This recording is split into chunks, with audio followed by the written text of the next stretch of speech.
Nous sommes à une cinquantaine de kilomètres de Dubaï et l'engin qui se profile à l'horizon est un 4x4.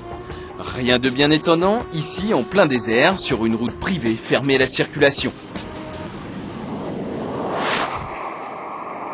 Ce qui l'est plus, c'est qu'il vient de passer devant nous à la vitesse surréaliste de 283 km/h.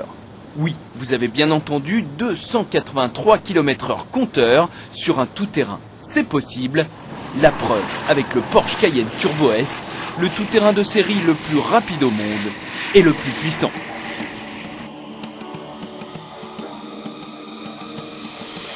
« 521 chevaux, rien de moins, c'est ce que propose cette version extrême du gros 4x4 de luxe de Porsche.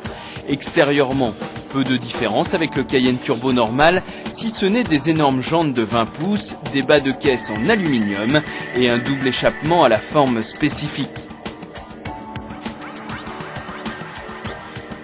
Pour le reste, on retrouve la ligne si particulière du Cayenne qui, il faut bien le reconnaître, ne fait pas l'unanimité, mais n'empêche pas le Cayenne d'être un énorme succès commercial.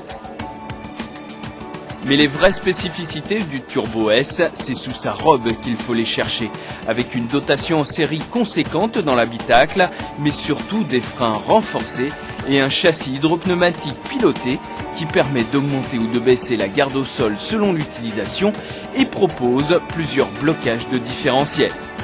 Car cela vous surprendra, mais le Cayenne est bien un tout-terrain comme nous avons pu le vérifier dans les dunes sur du sable extrêmement meuble, avec pour seule préparation d'avoir un peu dégonflé les pneus.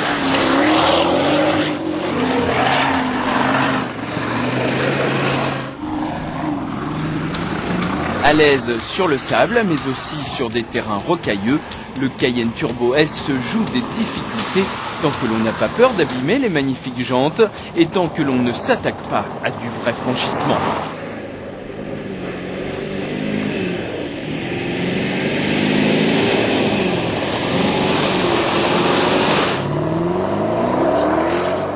De toute façon, vous le savez, l'utilisation principale des Cayennes est et restera en ville ou sur route.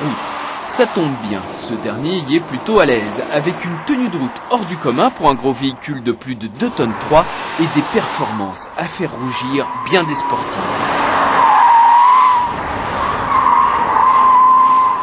Ainsi, les accélérations et les reprises vous collent au siège, la tenue de route est impressionnante et la consommation aussi. À faire des allers-retours à plus de 270 km/h et à batifoler dans le sable, il ne nous aura fallu que 110 km pour avaler les 100 litres du réservoir. Heureusement, ici au pays du pétrole, faire le plein du Cayenne ne coûte que 28 € contre plus de 100 € en France. Une paille pour ces futurs acheteurs, capables de signer un chèque de 122 000 €, et ce, sans les options bien sûr.